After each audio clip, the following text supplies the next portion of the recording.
Atomic, nous, notre maison mère, elle est en Autriche. Donc c'est là que sont produits tous nos skis et que notre développement est fait principalement. Et donc après, sur France, donc on équipe 3 athlètes qui sont en équipe de France. On a Blaise Zendaner en vitesse, qui est en Coupe du Monde. On a Camille Cerruti et Victor Guillot qui sont sur la Coupe d'Europe. La recherche actuelle, c'est vraiment d'avoir quelque chose de très stable, de très maniable et en même temps qui va vite et qui accélère.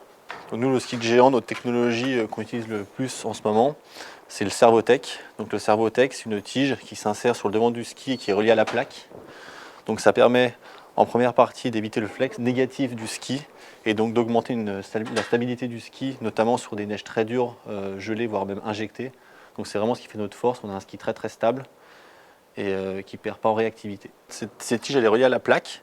Et donc dans cette plaque, on va avoir une butée, ce qui fait que le ski, quand il va se déformer avec la pression, les mouvements de terrain et la vitesse, et ben la tige va permettre à la spatule de rester la plus stable possible et qu'il y ait moins de mouvements parasites maximum sur le ski. La marque UL est présente sur le circuit de la Coupe du Monde, historiquement, avec ce positionnement fort qui est celui des World Cup Rebels. La technologie phare qui est intégrée sur les skis s'appelle EMC, Energy Management Circuit, et elle se positionne à l'avant et à l'arrière du ski. Ce sont des fibres piézoélectriques. Elles vont subir les vibrations du ski et de ces vibrations va être généré un courant électrique. Le but de cette technologie, ça va être véritablement d'absorber les vibrations d'une part, mais aussi que le ski retrouve sa position initiale pour une meilleure accroche. Les skis de géant ont évolué sur cette collection 2021 avec notamment un talon qui a été élargi pour une meilleure poussée, mais aussi avec une semelle où des renforts ont été intégrés pour éviter de brûler à haute vitesse, mais aussi, on peut le noter, avec une structure qui est faite sur la partie centrale du ski pour que le ski garde là aussi toute sa stabilité. Il y a un élément qui n'est absolument pas négligé, c'est véritablement la plaque, l'interface qui est positionnée entre le ski et la fixation. Là, vous avez une plaque course qui va vous permettre de transmettre un maximum de puissance. Alors, je vais vous prendre en démonstration un ski de slalom. Donc là, c'est le slalom 157, donc qui est le modèle féminin. On a une technologie chez Salomon qui est assez intéressante. C'est une technologie qu'on appelle Edge Amplifier. En fait, c'est assez simple à comprendre. La partie jaune qu'on voit ici, c'est une partie qu'on peut comparer à une rampe qui remonte comme ça au-dessus des champs, sur les côtés. Et on vient mettre sur cette partie jaune une plaque noire, qui vient vraiment se superposer sur la partie jaune. Et ce qui fait en fait qu'on a un vide entre la plaque noire et la plaque jaune. Donc en fait, quand on vient mettre une pression sur le ski, au lieu d'avoir la force qui va s'exercer sur le milieu du ski, cette force va venir s'exercer sur les champs, sur les côtés.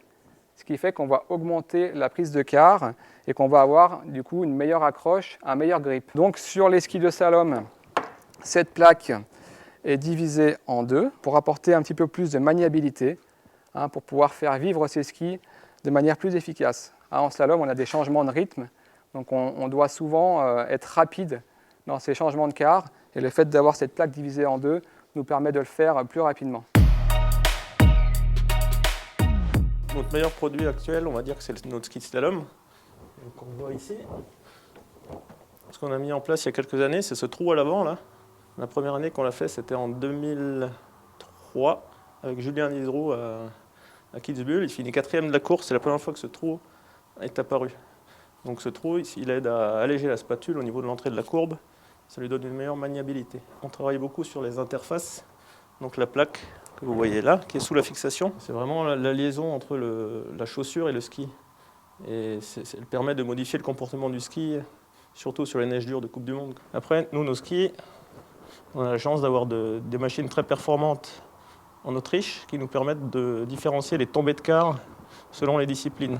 Par exemple, en slalom et en géant homme, ils sont tombés à 0,3 pour aller jusqu'à 1,6 degré en descente, par exemple. Et tout ça, c'est fait à l'usine. Et derrière, les techniciens n'y touchent plus. Et on a déjà un produit fini dans les mains. On a la chance de pouvoir utiliser le ski qu'ils ont en Coupe du Monde l'année d'avant, qui est ensuite utilisé pour nos clients dans les magasins. C'est le même ski, la même ligne de côte, les mêmes constructions. Donc quelqu'un qui va acheter un ski dans un magasin, c'est le même qu'avait Daniel Yule l'année dernière, par exemple, quand il a gagné à Del Boden ou Schladming. Aujourd'hui, je vais vous parler d'une technologie complètement incroyable, révolutionnaire, qui est issue de la technologie de racing, de nos athlètes et nos techniciens et ingénieurs de Rossignol, qui ont planché sur une problématique d'avoir une courbe parfaite, ou d'essayer de faire une courbe parfaite.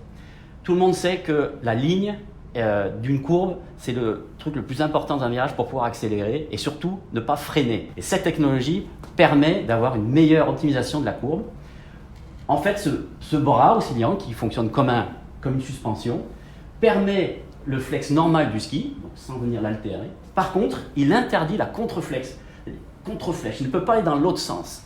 Et dans de fortes sollicitations sur de la glace vive, bleue, dans Coupe du Monde, c'est la hantise de tout athlète que le ski parte sur de grandes oscillations ou de grandes vibrations et qu'on perd le cap du virage parfait.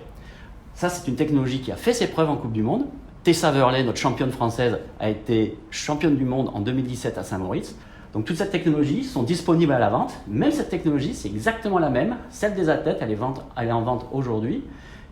Et pour ceux tout amoureux de compétition et qui veulent vraiment avoir des sensations incroyables dans la courbe, ben je vous conseille cette technologie.